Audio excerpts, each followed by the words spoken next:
ሰላም ጤና ይስጥልን እንደምን ቆያችሁ። በዛሬው ዝግጅታችን የዓለም ዋንጫን በማስመልከት አሸናፊ ሀገራትን ከውድድሩ መጀመሪያ ከ1930 እስከ 2022 ያሉትን እንቃያለን። እስከ ፕሮግራሙ መጨረሻ ድረስ አብራችሁን ቆዩ። ይህንን ቪዲዮ ላይክ፣ ሰብስክራይብ፣ ሼር በማድረግ ቤተሰብ ሆኑ። የመጀመሪያው ዓለም ዋንጫ በ1930 በኡራጓይ አዘጋጅነት በ13 ሀገራት መካከል ተካሄደ። በፍጻሜውም ኡራጓይ አርጀንቲናን 4-2 በሆነ ውጤት ማሸነፍ ቻለች። አሜሪካ ሶስተኛ እንዲሁም ዩጎዝላቪያ አራተኛ ደረጃን ይዘው አጠናቅረዋል። በወቅቱ በኡራጓይ ብሔራዊ ቡድን ውስጥ አሰልጣኝ አልቤርቶ ሱፒስ እና ተጫዋቹ ጆሴ ናሳሲ ተጠቃሾቹ ነበሩ። ኡራጓይም የመጀመሪያው የዓለም ዋንጫን በማሸነፍ በታሪክ መዝገብ ላይ መቀመጥ ቻለች። ሁለተኛው የዓለም ዋንጫ በ1934 በጣሊያን አዘጋጅነት በ16 ሀገራት መካከል ተካሄደ።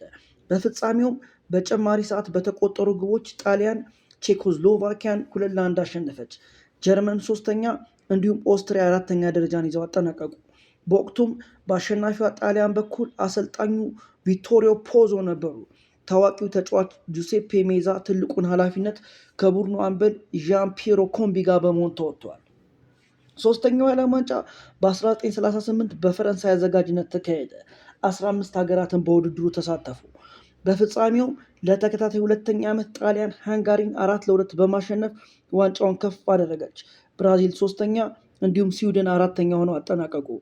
በዋንጫው ባለቤት ጣሊያን በኩል አሰልጣኝ ቪቶሪዮ ፖዞ የነበሩ ሲሆን እንደ ጁሴፔ ሚኤዛ የመሳሰሉ ከዋክብትም ነበሩ። ጁሴፔ ሚኤዛ በኢንተር ሚላን እና በኤሲ ሚላን ክለቦች የተከበሩ ተጫዋች ናቸው። የዓለም ዋንጫ በተከታታይ ጊዜ ከመደረጉ በፊት ለ12 ዓመታት በሁለተኛው የዓለም ጦርነት ምክንያት ተቋርጦ ነበረ። አራተኛው የዓለም ዋንጫ በ1950 በብራዚል አስተናጋጅነት ተካሄደ። 13 ሀገራትም ተሳትፎን አድርገዋል። በፍጻሜውም ኡራጓይ አዘጋጅ ሀገሯ ብራዚልን 2-1 በማሸነፍ ሁለተኛ የዓለም ዋንጫዋን ከፍ አደረገች። ስዊድን እና ስፔን ሶስተኛና አራተኛ ደረጃን ይዘው አጠናቀዋል። ብራዚል በማራካኛ ድል እንደምታደርግ ተጠብቆ የነበረ ቢሆንም ይህ ግን ሳይሳካ ቀርቷል። አምስተኛው የዓለም ዋንጫ በ1954 በስዊዘርላንድ አዘጋጅነት በ16 ቡድኖች መካከል ተደረገ። በፍጻሜውም ምዕራብ ጀርመን ሃንጋሪን 3-2 በማሸነፍ ዋንጫውን ማንሳት ቻለች። በሃንጋሪ በኩል እንደ ፍሬንኪ ፑሽካሽ የመሳሰሉ ከዋክብት የነበሩ ሲሆን በምዕራብ ጀርመን በኩል ደግሞ አሰልጣኙ ሴፕ ሄርበርገር ትልቁን ኃላፊነት ተወጥተዋል። ስድስተኛው የዓለም ዋንጫ በ1958 በስዊድን አገር ተዘጋጀ። 16 ቡድኖች መሳተፍ ችለው ነበር። በፍጻሜው ብራዚል አዘጋጇ ስዊድንን 5-2 በማሸነፍ ዋንጫውን ከፍ አደረገች። ፈረንሳይ ሶስተኛ እንዲሁም ምዕራብ ጀርመን አራተኛ ሆነው ውድድሩን አጠናቀቁ። በወቅቱ የብራዚል ብሔራዊ ቡድን በአሰልጣኝ ቪሴንዞ ፊዮላ ትመራ ነበረ። እንደ ዲዲ ጋሬንቻ፣ ቫቫ፣ ፔሌ፣ ማሪዮ ዛጋሎ የመሳሰሉ ታላላቅ ተጫዋችም በብራዚል ብሔራዊ ቡድን ውስጥ ነበሩ።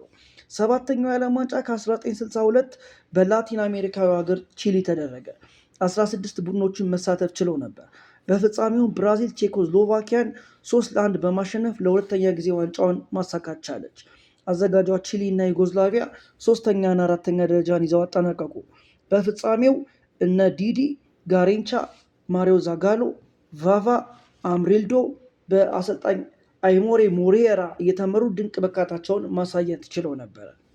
ከአንደኛ እስከ ሰባተኛ በተካሄደው ውድድር ኡራጓይ፣ ጣሊያን እና ብራዚል ሁለት ጊዜ ዋንጫውን በማሳካት በወቅቱ የነበሩ ጠንካራ ቡድኖች ናቸው። ሃንጋሪ እና ቼኮስሎቫኪያ ደግሞ ሁለት ጊዜ ለፍጻሜ ቢደርሱም ዋንጫውን ማሳካት ግን ሳይችሉ ቀርተዋል። ቀጣዩን በሁለተኛው ቪዲዮችን እንመለከታለን። ይህንን ቪዲዮ ላይክ፣ ሰብስክራይብ፣ ሼር በማድረግ ቤተሰብ ሁኑ።